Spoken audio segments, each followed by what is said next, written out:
নমস্কাৰ অনুভৱিস ওয়াৰ্ল্ডৰ এটি নতুন ভিডিঅ'লৈ সকলোকে স্বাগতম জনালো। আজি আমি এটি নতুন ভিডিঅ' এটা নতুন পাঠ লৈ পেলাই আৰম্ভ কৰিবলৈ আগবাঢ়িছো। কিন্তু ভিডিঅ'টি আৰম্ভ কৰাৰ আগত মই সকলোকে কেইটামান বস্তু দেখাব বিচাৰিছো। মৰমৰ ছাত্ৰ-ছাত্ৰীসকল, তোমালোকে এটো দেখিছা, এটো এটা চিচাৰ বটল নহয় জানো, আৰু ইয়াৰ ভিতৰত কিছুমান সৰু সুৰা দেখিবলৈ পাইছা। ব্লকস কওঁ, শাৰ্পনাৰ আছে, ইৰেজাৰ আছে, ব্লকস আছে, এনেকৈ কিছুমান বস্তু আছে য'ত আমি এই ব্লকসখিনি ভৰাই দিছোঁ আৰু এই টেমাটো কি হৈ গৈছে, ভৰ্তি হৈ গৈছে, হয়নে? আৰু মই যদি ইয়াত আৰু ব্লকস ভৰাব বিচাৰোঁ, ইয়াত জেগা হ'বনে বাৰু? নহয়,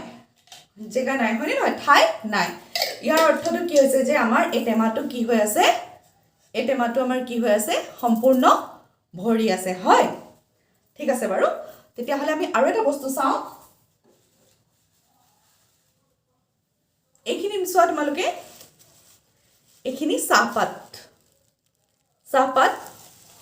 মই যদি ইয়াতে চাহপাতখিনি ভৰাই দিওঁ, সোমাবলৈ জেগা হ'বনে বাৰু? আমি ইয়াৰ আগতে দেখিছিলোঁ যে ব্লকছ সোমাবলৈ জেগা নাই। এবাৰ মই চাহপাতখিনি সোমোৱাই দিছোঁ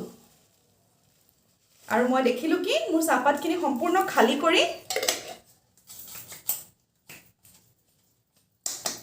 ইয়াত সোমাই গ'ল। আৰু যদি আমি ভালদৰে চাওঁ, ইয়াত আমি আৰু চাহপাত ভৰাব পৰাকৈ ঠাই আছে, হয়নে?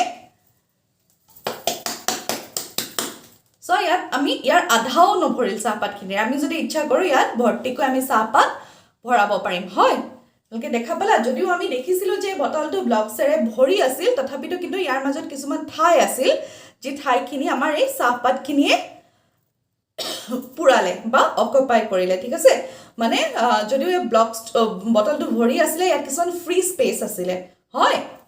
তেতিয়াহ'লে তোমালোকে গম পালা যে আমি চকুৰে যদিও কিছুমান বস্তু ভৰি থকা যেন দেখোঁ, গোটা বস্তুৰে ভৰি আছিলে, কিন্তু সেই বস্তুটো প্ৰকৃততে সম্পূৰ্ণ হৈ নাথাকিবও পাৰে বা ভৰি নাথাকিবও পাৰে, হয়? বুজি পাইছা? নেক্সট আমি আৰু এটা বস্তু চাওঁ। এইটো পানীৰ বটল,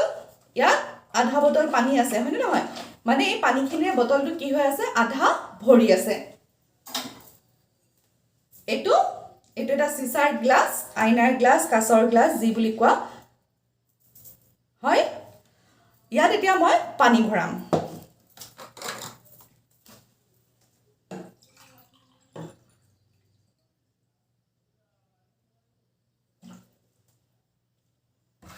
ইয়াত এতিয়া মই পানী ভৰাই দিলোঁ। মানে বটলটো কি হৈ আছে, আধা খালী আছে, কিন্তু গিলাচটো কি হৈছে, পানীৰে পৰিপূৰ্ণ হৈ আছে। মানে গিলাচটো সম্পূৰ্ণ ভৰি আছে, হয়? এইটো এটা ডিম, কণী, এগ, আণ্ডা, যি কোৱা। এতিয়া মই এই ডিমটো এই গ্লাছটোত ভৰাই দিছোঁ। লাহেকৈ এৰি দিওঁ। কি হৈ গ'ল, ডিমটো গ্লাছটোৰ ভিতৰত কি হ'ল, সোমাই পৰিলে, হয়নে? এতিয়া তোমালোকে দেখিলা ডিমটো গ্লাছটোৰ ভিতৰত সোমাই পৰিলে, কিন্তু আমি ইতিমধ্যে দেখিছিলোঁ যে গ্লাছটোৰ ভিতৰত পানীৰে ভৰি আছিলে, কিন্তু তথাপিতো ডিমটো গ্লাছটোৰ ভিতৰত সোমাই পৰিলে। এতিয়া মই ডিমটো লাহেকৈ গ্লাছটোৰ পৰা উলিয়াই আনিলোঁ। এতিয়া চাম আকৌ, এই গ্লাছটোৰ ভিতৰত আমি অলপ নিমখ ভৰাই চাওঁ। নিমখ আমি অলপ ভৰাই দিওঁ। ভৰাই আমি গিলাচটোত নিমখখিনি ঘুলি দিছোঁ, ঠিক আছে? একেই গিলাচ, একেই পানী। এবাৰ আমি কি কৰিলোঁ, ইয়াত কেৱল নিমখ অলপ ঘুলি দিছোঁ।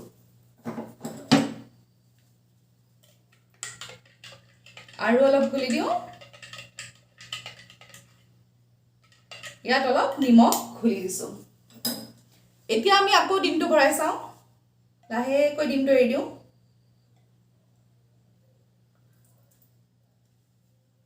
সোমালেনে? এইবাৰ কিন্তু আমাৰ ডিমটো অকণমান উপঙি আছে, হয়নে? ওপৰলৈ ওলাই আছে বা ডিমটো অকণমান উপঙি আছে। ডিমটো এবাৰ আকৌ উলিয়াই আৰু অকণমান নিমখ ভৰাই চাওঁ।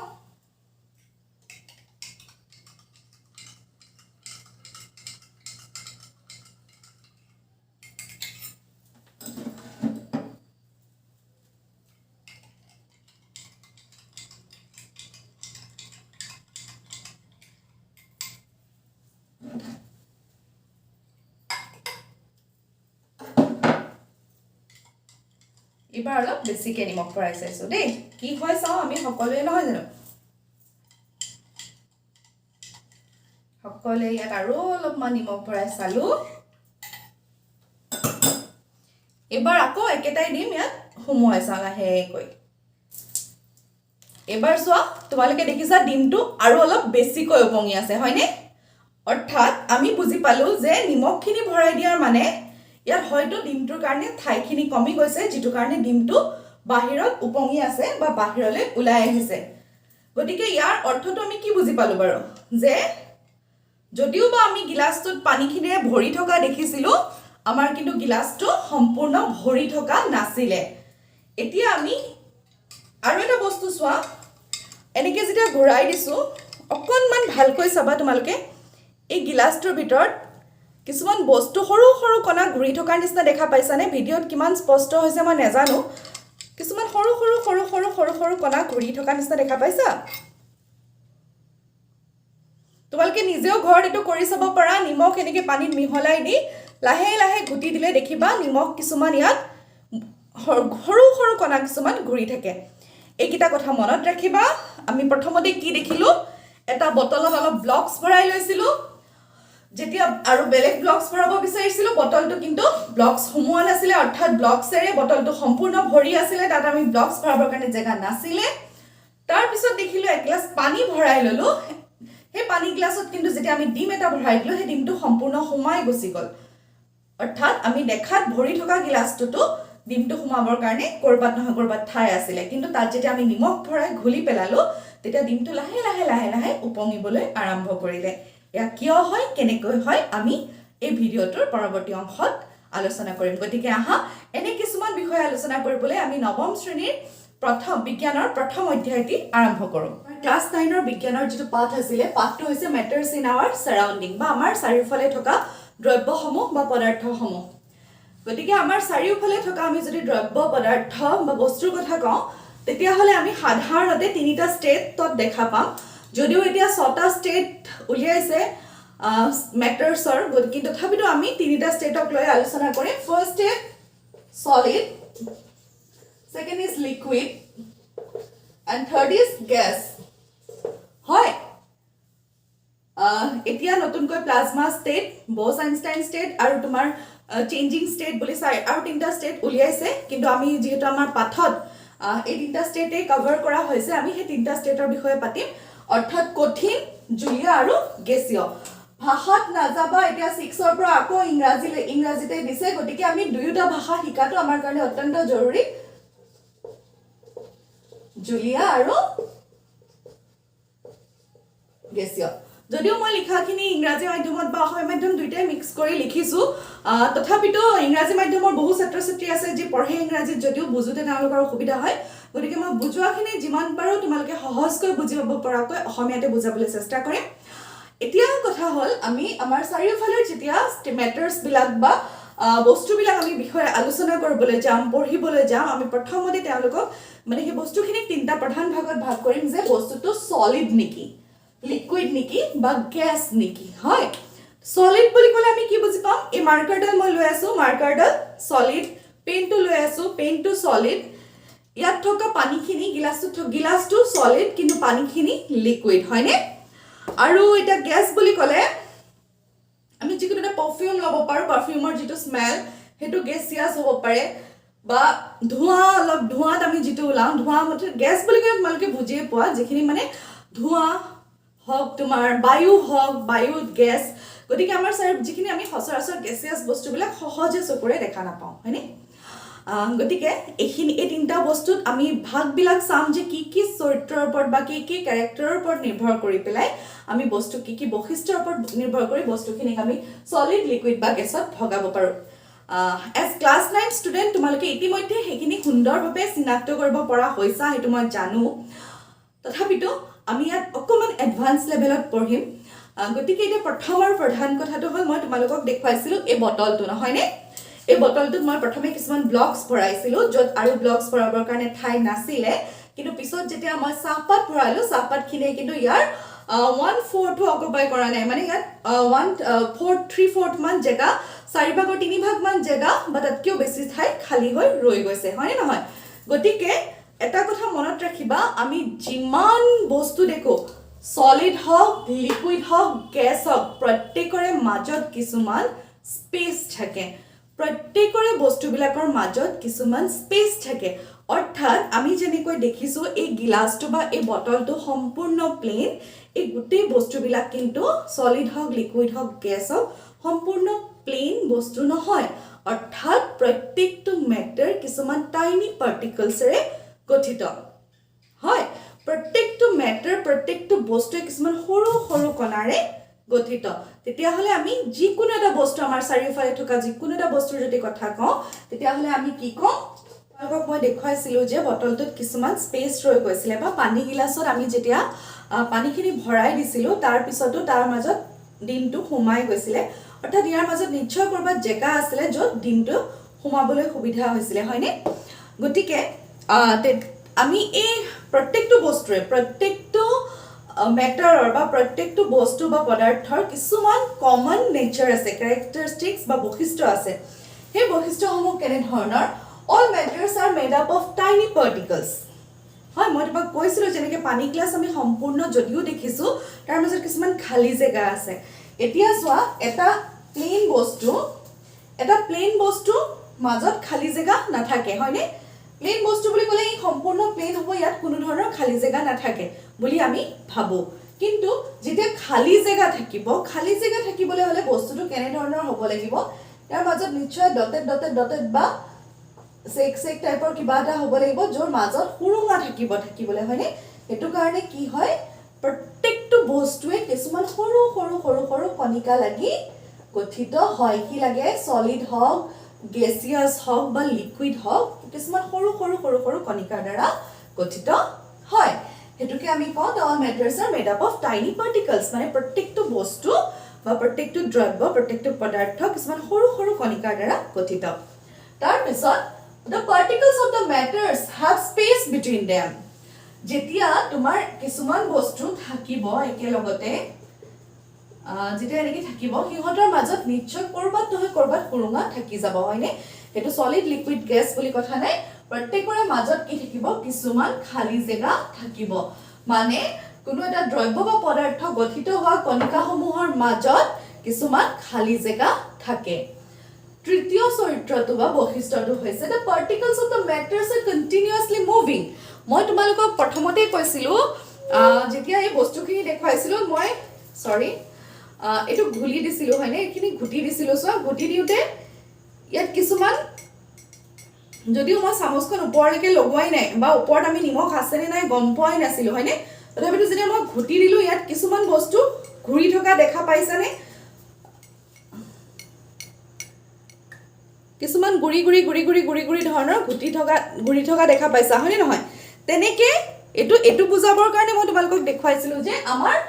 প্ৰত্যেকটো বস্তুৰ ভিতৰত থকা সৰু সৰু যিবোৰ পাৰ্টিকল হে পাবা কণিকাসমূহ এনি টাইম অহৰহ ঘুৰি থাকে বা কিছুমান গতিৰে হিহন মুভমেন্ট কৰি থাকে নিজৰ তেওঁলোকৰ এটা গতিত থাকে গতিশীল অৱস্থাত থাকে হে বস্তুবোৰ ৰৈ নাথাকে তাৰ পিছত হল the particles of the matter attracts its other মানে এই কণিকাবোৰে ইটোৱে হিটো নিজৰ ফালে টানি থাকে হল এতিয়া আমি এই চাৰিটা গুণৰ ওপৰত নিৰ্ভৰ কৰি বা এই চাৰিটা বৈশিষ্ট্যৰ ওপৰত নিৰ্ভৰ কৰি বস্তুবোৰ কেনেকুৱা হ'ব পাৰে কোনটো বস্তুত কি বেছি থাকে কোনটোত কম থাকে তেনেকৈ আমি সলিড লিকুইড গ্যাস বা কঠিন জুলীয়া আৰু গেছীয় ওপৰত ৰূপে আমি মেটাৰ বিলাকক ভাগ কৰিম এতিয়া সো প্ৰথম কৈছো particles are made up of matters are made up of tiny particles মানে solid liquid gas যি নহওক বুজি পাইছা চাগৈ যিমান পাৰো একদম সহজ ভাষাত বুজাব চেষ্টা কৰিছো আটাইকিটাই ক্ষেত্ৰতে নাম্বাৰ 1 টো আটাইকিটাৰ ক্ষেত্ৰতে ফুলফিল কৰে প্ৰত্যেকৰে কি হয় সৰু সৰু কণিকাৰ দ্বাৰা গঠিত সলিডো গঠিত লিকুইডো গঠিত গ্যাসো গঠিত ঠিক আছে তাৰ পিছত হল particles of the matters have space between them এতিয়া হে মেটাৰ বিলাকৰ মাজত বা পাৰ্টিকলছ বিলাকৰ মাজত বা কণিকা বিলাকৰ মাজত কিছুমান খালী ঠাই থাকে এতিয়া য'ত আটাইতকৈ কম খালী ঠাই থাকে মানে ইয়াত টু টু হয় একদম ভেৰি লেছ আৰু ইয়াত খালি ঠাইটো more than gas but less than gas but more than solid মানে যিখিনি জুলীয়া পদাৰ্থ হ'ব তাত এই খালি ঠাইটো এই স্পেস বিটুইন দা পাৰ্টিকলস তো কি হ'ব সলিডতকৈ বেছি থাকিব কিন্তু গ্যাসতকৈ কম থাকিব সেই দুই নম্বৰটো ইয়াত আহি কি হ'ব very high or much more হয়নে এই স্পেসটো বহুত ডাঙৰ থাকে গ্যাসৰ ক্ষেত্ৰত কি থাকে এটো very high থাকে যেটো ইন্টাৰ পাৰ্টিকুলাৰ স্পেস হয় হেতু গ্যাসৰ ক্ষেত্ৰত বহুত হাই থাকে গ্যাসিয়াছ সাবস্টেন্সৰ ক্ষেত্ৰত লিকুইডত তাতকৈ অলপ কম থাকে আৰু সলিডত একেবাৰে কম থাকে তাৰ পিছত আহিলে third point particles of matter are continuously moving the particle প্ৰত্যেকটো বস্তুৰ যিখিনি কণিকাৰে গঠিত সেই কণিকাসমূহ continuously move কৰি থাকে মানে ইহত ঘূৰি থাকে বা চলিত অৱস্থাত থাকে ইহত steadily নাথাকে তো সেই মুভমেন্টটো ইয়াৰ হয় very less ইয়াত হয় lesser than gas আৰু ইয়াত হয় very high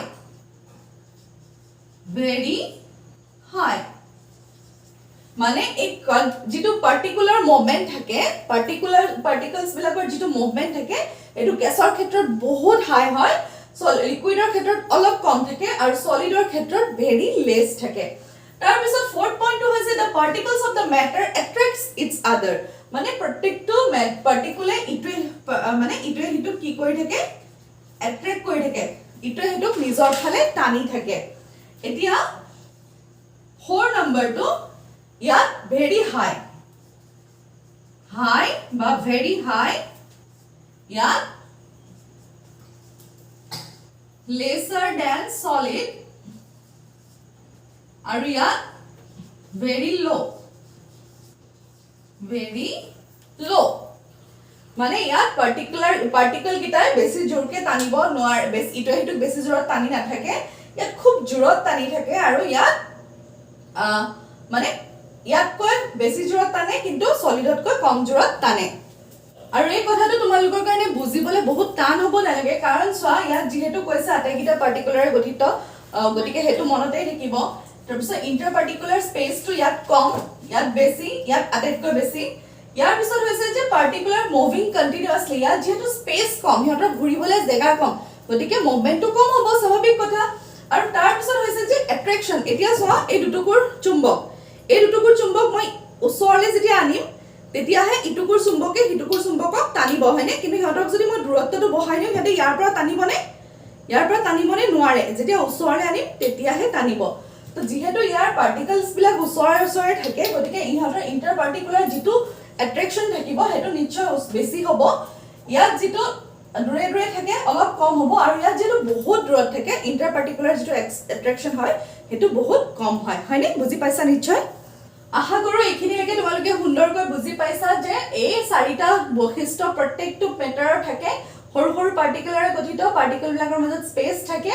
আৰু পাৰ্টিকল বিলাক কন্টিনিউয়াছলি মুভ কৰি থাকে আৰু পাৰ্টিকলস বিলাকে ইটোৱে হিটোক টানাটানি কৰি থাকে বা ইটোৱে হিটোলৈ টানি থাকে এতিয়া আমি তাৰ পাছৰ পাৰ্টলৈ যাওঁ য'ত এই কথাখিনিকে কিছুমান টাৰ্ম ইউজ কৰি পেলাই তোমালোকক বুজাব চেষ্টা কৰিছে এতিয়া তোমাৰ এইখিনিৰ ওপৰত ভিত্তি কৰি কেইটামান টাৰ্ম আছে এটা হৈছে ৰিজিডিটি বা শিথিলতা বুলি কোৱা হ'ব চাগৈ অসমীয়াত ৰিজিডিটিটো হৈছে এনেকুৱা এটা বস্তু যে আমি তাক এটা শেপ আমি যেতিয়া এটা মেটাৰ পাৰ্টিকল বিলাক মানে স্পেস বিলাক কম থাকে সলিডৰ ক্ষেত্ৰত কি হয় যেতিয়া হিহঁতৰ পাৰ্টিকলস বিলাকৰ মাজত স্পেসটো কম থাকিব গতিকে হিহঁতৰ স্পেসটো কম থকাৰ বাবে হিহঁতৰ কি হয় এটা ফিক্স শেপ থাকে সলিডৰ ক্ষেত্ৰত কি হয় সলিডৰ এটা ফিক্স শেপ থাকে সলিডৰ ফিক্স শেপ বা ভলিউম এটা ফিক্স থাকে বুজি পাইছা আৰু সেই ফিক্স শেপটো বা ফিক্স ভলিউমটোক আমি কি বুলি কওঁ ৰিজিডিটি বুলি কওঁ যে সলিডৰ rigidity highest then liquid then gas গেছৰ কোনো ফিক্স ভলিউম নাথাকে, লিকুইডৰো নাথাকে, বাট লিকুইড গেছতকৈ অলপ থাকে ৰিজিডিটিটো, আৰু সলিডৰ এটা ফিক্স স্পেচ শেপ থাকে বা ফিক্স ভলিউম থাকে। তো কম্প্ৰেসিবল, তো এতিয়া হল কথাটো কেনেকুৱা, ৰিজিডিটি আৰু কম্প্ৰেসিবল হৈছে সম্পূৰ্ণ উলটা দুটা বস্তু। যিটো বস্তুৰ ৰিজিডিটি বেছি সেই বস্তুটোৰ কম্প্ৰেসিবিলিটি কম হয়। আমি যেহেতু আমাৰ সলিড বস্তু এটা ফিক্স শেপত থাকে, তাক আমি খুব বেছি প্ৰেছাৰাইজ কৰিহে অকণমান বেণ্ড কৰিব পাৰোঁ, কিন্তু সম্পূৰ্ণ তাক বেণ্ড কৰি দিব নোৱাৰোঁ বা সম্পূৰ্ণ তাক বেলেগ এটা শেপ দি দিবলৈ আমাৰ দিগদাৰ হয়। সেইটো কাৰণে কম্প্ৰেসিবিলিটিৰ ক্ষেত্ৰত সলিড হৈছে সবতকৈ কম, তাৰপিছত লিকুইড আৰু গেছ হৈছে আটাইতকৈ বেছি। গেছক আমি অতি বেছিকৈ কম্প্ৰেছ কৰিব পাৰোঁ। বুজি পালা? ৰিজিডিটি হৈছে এটা বস্তু নিজৰ গঠনত, নিজৰ ৰূপত, নিজৰ শেপত থাকিব পৰা যিটো প্ৰৱণতা,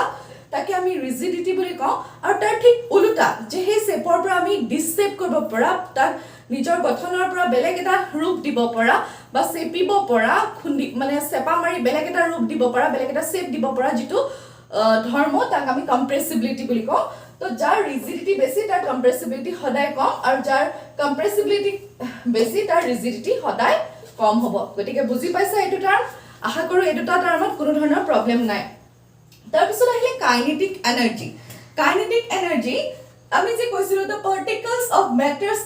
attracts each other আৰু continuously moving। তো যেতিয়া আমাৰ particles of matter বিলাক continuously move কৰি থাকে আৰু এটা মেটাৰে ইটো মেটাৰক টানি থাকে, সেই যে টানে ইটোৱে সিটোক যে টানে নিজৰ ফালে, সেই টানাৰ যিটো শক্তি তাক আমি কওঁ কাইনেটিক এনাৰ্জি বুলি কওঁ। তো কাইনেটিক এনাৰ্জিৰ ক্ষেত্ৰত কি হ'ব, যিমান মুভ কৰিব, যিমান সিহঁতৰ মুভমেন্ট থাকিব, সিমান কাইনেটিক এনাৰ্জিটো বেছি থাকিব, আৰু যিমান মুভমেন্ট কম হ'ব কাইনেটিক এনাৰ্জিটো কম হ'ব। তো সলিডৰ ক্ষেত্ৰত কি হয়, কাইনেটিক এনাৰ্জি সবতকৈ কম, লিকুইডৰ তাতকৈ বেছি, আৰু গেছৰ অতি বেছি কাইনেটিক এনাৰ্জি থাকে। সিহঁতি গতি কৰি খুব বেছিকৈ মুভমেন্ট কৰি থাকে। আমাৰ যিটো কণ্টিনিউয়াছলি মুভিং, তাৰ পৰা আহিছে এই কাইনেটিক এনাৰ্জিটো। এই কণ্টিনিউয়াছলি মুভ কৰিবৰ কাৰণে যিটো এনাৰ্জি লাগে সেইটো হৈছে কাইনেটিক এনাৰ্জি, আৰু যাৰ যিটো হৈছে সলিডৰ আটাইতকৈ কম, লিকুইডৰ বেছি, আৰু গেছৰ আটাইতকৈ বেছিকৈ বেছি। এতিয়া হৈছে ৰেট অফ ডিফিউজন। তো আমি যেতিয়া কাইনেটিক এনাৰ্জি বেছি হয়, তেতিয়া আমি সেই বস্তুটোক বেছি পৰিমাণে ডিফিউজ কৰি দিব পাৰোঁ। তাৰ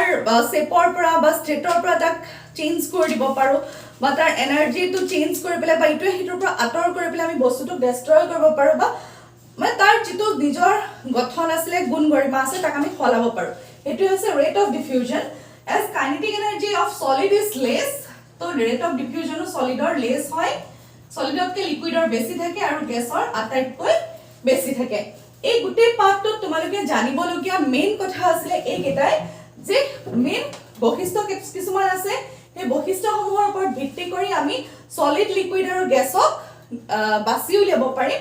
আৰু সেই বাছি উলিয়াবৰ কাৰণে আমাৰ কি হৈ যায়, কিছুমান বৈশিষ্ট্যবিলাকৰ ভিত্তিত আমি কিছুমান টাৰ্ম দি লৈছোঁ, যেনেকৈ ৰিজিডিটি, মানে তাৰ নিজৰ ঠাচত থাকিব পৰা যিটো গুণ, সেইটো। তেনেকৈ কিছুমান আৰু টাৰ্ম আছে যিটো তোমালোকৰ পাঠটোত তোমালোকে জানিবলগীয়া। ইয়াত দিছোঁ চেঞ্জিং অফ ষ্টেটছ। আমি যিহেতু পঢ়িলোঁ যে প্ৰত্যেকটো মেটাৰৰ কিছুমান চৰিত্ৰ বা বৈশিষ্ট্য আমি আলোচনা কৰিছিলোঁ, আমি গম পাইছিলোঁ যে এটা এটা ষ্টেটত থাকিবলৈ হ'লে আমাক কিছুমান পাৰ্টিকুলাৰ চৰিত্ৰ বা বৈশিষ্ট্য দেখুৱাৰ প্ৰয়োজন। কিন্তু কিছুমান ক্ষেত্ৰত কি হয়, এটা বস্তুৱে এটা ষ্টেটৰ পৰা আনটো ষ্টেটলৈ গতি কৰিব পাৰে। তোমালোকে সাধাৰণভাৱে দেখিছাই, বৰফ দেখিছা, বৰফক যদি আমি গৰম কৰোঁ পানী হয়, পানীক যদি গৰম কৰোঁ ভাপ, মানে আইচৰ পৰা ৱাটাৰ, ৱাটাৰৰ পৰা ৱাটাৰ ভেপাৰ। আকৌ এগেইন ৱাটাৰ ভেপাৰক যদি ঠাণ্ডা কৰোঁ ৱাটাৰ, ৱাটাৰক যদি আকৌ এগেইন ঠাণ্ডা কৰোঁ আইচ, হয়নে নহয়? গতিকে এই চাৰ্কলটো চলি থাকে। এই চাৰ্কলটোক আমি কি কওঁ, চেঞ্জিং অফ ষ্টেটছ। কৰিবৰ কাৰণে দুটা বস্তুৰ দ্বাৰা কৰিব পাৰোঁ, এটা হৈছে প্ৰেছাৰ, আনটো হৈছে টেম্পাৰেচাৰ। মানে আমি কোনোবা এটা ষ্টেটত তাৰ গৰম ঠাণ্ডা সলনি কৰি, যিটো টেম্পাৰেচাৰ হয়, গৰম ঠাণ্ডা উষ্ণতাটো সলনি কৰি পেলাই বস্তুবিলাকক সলিডৰ পৰা লিকুইড, লিকুইডৰ পৰা গেছ, তেনেকুৱা কৰিব পাৰোঁ। বা প্ৰেছাৰ, আমি যিমান পাৰোঁ কম্প্ৰেছ, অথনি কৈছিলোঁ কম্প্ৰেছিবিলিটি, প্ৰেছাৰ দি পেলাই, জোৰ দি পেলাই বস্তুবিলাকৰ ষ্টেট চেঞ্জ কৰিব পাৰোঁ। যেনেকৈ LPG, লিকুইড পেট্ৰলিয়াম গেছ, সেইটো কি কৰা হয়, প্ৰেছাৰৰ সহায়ত গেছক লিকুইডলৈ ট্ৰান্সফাৰ কৰা হয়। এতিয়া চোৱা, যেটো আমি সলিডৰ পৰা লিকুইড কৰো সলিডৰ পৰা লিকুইড কৰিবলৈ যাওঁতে আমি কি কৰো ফ্ৰিজিং কৰো সৰি মেল্টিং কৰো মেল্টিং মানে হৈছে গলাই দিও হয়নে নহয় গতিকে আমি এটা টেম্পারেচার বহাই পেলে বস্তুটো গলাব পাৰো বা আমি এটা ফিউজন বা মেল্টিং এই দুটা প্ৰসেছৰ দ্বাৰা আমি কি কৰিব পাৰো সলিডৰ পৰা লিকুইড কৰিব পাৰো আনহাতে লিকুইডৰ পৰা যদি আমি সলিড কৰো তাক আমি কি বুলি কওঁ সলিডিফিকেশন বুলি কোৱা হয় বা আমি সাধাৰণ ভাষাত ফ্ৰিজিং বুলি ক'ব পাৰো টেম্পাৰেচাৰটো কমাই আমি লিকুইডটো ফ্ৰিজিং কৰিও সলিড কৰিব পাৰো ইয়াত এটা আমি ফ্ৰিজিংও ইউজ কৰিব পাৰিম with the help of temperature হয়নে with the changing temperature liquid can be converted into solid form ঠিক তেনেকৈ লিকুইডক আমি গ্যাস কৰিবলৈ যেটো প্ৰসেস ইউজ কৰো হেতু হৈছে ইভাপোৰেশন তোমালোকে শুনিছাই চাকৈ যে সূৰ্যৰ তাপত ৰদত কি হয় পানীখিনি ভাপ হৈ উৰি যায় বা আমি পানী গৰম কৰিলেও দেখা পাও এই ওয়াটাৰ ভেপাৰলৈ কনভাৰ্ট হয় হয়নে নহয় তাক কোৱা হয় ভেপাৰাইজেশন বা ইভাপোৰেশন তাৰ পিছত যদি আমি এগেইন উল্টা কৈ গ্যাসক লিকুইডলৈ কনভাৰ্ট কৰিব লগা হয় তাক আমি কি বুলি কম কনডেনসেশন তোমালোকে এই টাৰ্ম কিটা মনত ৰাখিবা আৰু তোমালোকৰ কিতাপত কিছুমান এক্সাম্পল আছে হে এক্সাম্পল এটা মনত ৰাখি কথাটো বুজি লবা তাৰ পিছত আহিলে এটো এটা সহজ পথ যে লিকুইডৰ পৰা সলিডৰ পৰা লিকুইড লিকুইডৰ পৰা গ্যাস আমি নৰমালি কনভাৰ্ট কৰো কিন্তু কিছুমান বিশেষ বস্তু কিছুমান বিশেষ ক্ষেত্ৰত আমি ডাইৰেক্টলি মাজৰ ষ্টেটটো নোপোৱাকৈ সলিড টু গ্যাস গুছি যাব লাগিব পাৰে যাক কোৱা হয় সাবলিমেশন যেতিয়া আমি কিবা এটা বস্তু টেম্পাৰেচাৰ বহাই হওক প্ৰেসাৰ সহায়ত হওক ডাইৰেক্ট সলিডৰ পৰা গ্যাসলৈ কনভাৰ্ট কৰি দিম তাক আমি কি বুলি কওঁ সাবলিমেশন ইয়াত মোস্টলি আমি টেম্পারেচার বেছি কৰাৰ সহায় লওঁ তাৰ পিছত হল গ্যাসক কেতিয়াবা আমি সলিড ডাইৰেক্টলি কৰিব লগা হ'ব পাৰে তাক আমি কম তেতিয়া ডিকম্পোজিশন মনত থাকিব এইকিটা term solid to liquid melting or fusion liquid to solid solidification or freezing liquid to gas evaporation gas to liquid condensation solid to gas sublimation আৰু gas to solid decomposition এটোই আসলে তোমালোকৰ পাঠৰ মূল কথা states of matter আকবাৰ মই খৰটকিয়াকৈ কৈ দিছো আমি যিমানখিনি বস্তু দেখিছো হে বস্তুবিলাকক আমি এতিয়া ক্লাস 9 ৰ ষ্টুডেন্ট হিচাপে তিনটা ভাগত ভাগ কৰিব পাৰো solid liquid or gas जी नकरो जी भागी নহক প্ৰত্যেকটো বস্তু কিছুমান টাইনি পাৰ্টিকলছ সৰু কণিকাৰ দ্বাৰা গঠিত হয় ইহঁতৰ মাজত কিছুমান ইন্টাৰ পাৰ্টিকুলাৰ স্পেস সৰু খালি ঠাই থাকে এই আৰু সেই কণিকাবিলাক যিবিলাক টাইনি পাৰ্টিকলছ থাকে হেবিলাক কন্টিনিউয়াসলি মুভ কৰি থাকে এইটো তোৰ পৰা কিছুমান মানে আটাইকিটা ঘূৰি থাকে ৰখি নাথাকে ৰৈ থকা অৱস্থাত নাথাকে আৰু কি হয় ইটোৱে হিটো পাৰ্টিকলক টানি থকা এটা ইটোৱে হিটো এট্ৰাকচন কৰি থাকে ইন্টাৰ পাৰ্টিকুলাৰ এট্ৰাকচন এটা থাকে আৰু হে যে ঘূৰি থকা শক্তিটো তাক গতি কৰি থাকে তাক আমি কাইনেটিক এনাৰ্জি বুলি কওঁ যেটো গ্যাসৰ ক্ষেত্ৰত সবতকৈ বেছি লিকুইডৰ অলপ কম আৰু সলিডৰ একেবাৰে কম আৰু ইন্টাৰ পাৰ্টিকুলাৰ যেটো স্পেস হেতু সলিডৰ আটাইতকৈ কম হেতু কাৰণে সলিডটো ৰিজিড হয় ফিক্স শেপ ফিক্স ভলিউম থাকে আৰু হেতু কাৰণে তাক ডিফিউজ কৰিবলৈ দিগদাৰ হয় আনহাতে গ্যাসৰ যেটো ইন্টাৰ পাৰ্টিকুলাৰ স্পেসটো বহুত বেছি ফোৰ্স অফ এট্ৰাকচনটো ইহঁতৰ সবতকৈ কম থাকে লিকুইডৰ তাতকৈ অলপ কম থাকে সলিডতকৈ বেছি থাকে লিকুইডৰ তাতকৈ কম থাকে লিকুইডৰ তাত মানে মাজত থাকে গতিকে হেখিনি গুণৰ আৰু ধৰ্মৰ ওপৰত নিৰ্ভৰ কৰি আমি বস্তুবিলাকক সলিড লিকুইড গ্যাস তিনটা ভাগত ভগাব পাৰো আৰু কেতিয়াবা কি হয় আমি ইন্টাৰচেঞ্জ ষ্টেট বিলাকৰ আমি চেঞ্জ কৰিব লগিয়া হ'ব পাৰে কিছুমান প্ৰসেছৰ দ্বাৰা আৰু এইখিনি হৈছে হেবিলাক নাম যাৰ সহায়ত আমি বা যিবোৰ প্ৰসেছৰ সহায়ত আমি বস্তুবোৰ চেঞ্জ কৰিব পাৰো ষ্টেটবোৰ ষ্টেট চেঞ্জ কৰিবৰ কাৰণে আমি দুটাই উপায় আছে এটা হয় প্ৰেসাৰ চেঞ্জ কৰিব লাগিব নহয় টেম্পাৰেচাৰ চেঞ্জ কৰিব লাগিব আহকৰ পাঠটো বুজি পাইছে একদম বেসিক কনসেপ্ট লৈ তোমালোকৰ প্ৰথম পাঠটো আনিছে আৰু ইয়াত যদি কিবা কনফিউজন আছে কাইন্ডলি মোক কমেন্ট বক্সত সুধিবা বুজাব পাৰিছো নে নাই নাজানো যিমান পাৰো একদম সহজভাৱে তোমালোকক দিবলৈ চেষ্টা কৰিছো আৰু বিজ্ঞান একো টান বস্তু নহয় অথনি মই দেখুৱাইছিলো আৰু তোমালোকে এটা নাভাবিবা যে মই তোমালোকক এটো বটলটো দেখুৱাই পেলাই ইন্টাৰ পাৰ্টিকুলাৰ স্পেস দেখুৱাইছো জাস্ট মই তোমালোকক এটা আইডিয়া দিব বিচাৰিছো যে আমি যদিও ভৰি থকা যেন দেখো বা সমান যেন দেখো ভৰ্তি যেন দেখো প্ৰত্যেকটো বস্তুৰ মাজত কিছুমান সৰু পাৰ্টিকুলাৰ গঠিত আৰু তাৰ মাজত কিছুমান স্পেস থাকে আৰু হাগৰ যদি বুজি পাইছা এটা লাইক কৰিবলৈ আৰু এটা কমেন্ট কৰিবলৈ নাপাহৰিবা হি মোক আৰু ভিডিও বনাই যাবলৈ প্ৰেৰণা দিব আৰু let's work together to make this place a better place for living হেতুই হল অনুভৱী ওয়াৰ্ল্ডৰ মটো নেক্সট পাৰ্ট নেক্সট ভিডিওলৈ আকৌ সোনকালে লগ পাম আজিলৈ এৰিছো ধন্যবাদ